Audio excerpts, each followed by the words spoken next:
tatlong nilalang ang sinasabing pinakamubagsik. Isang puting kapre na naging gabay ng dating lakan. Ito mismo ang ama ni Eman. Sa kanilang kagustuhang protektahan ang kanilang tahanan, kusang loob nilang pinili na tulungan ang kasalukuyang lakan ng tribo na kilala bilang likas na tagapangalaga ng kagubatan. Isang gabi, tinawag si Eman upang dumalo sa mahalagang pagpupulong ng kanilang tribo.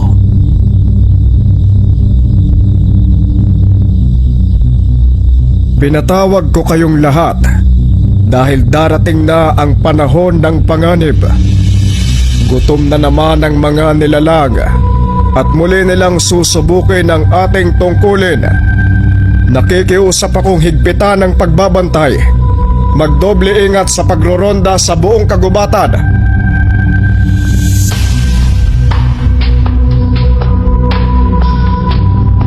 Kumusta ka, mahal ko nga po? Mabuti naman ho, Amang.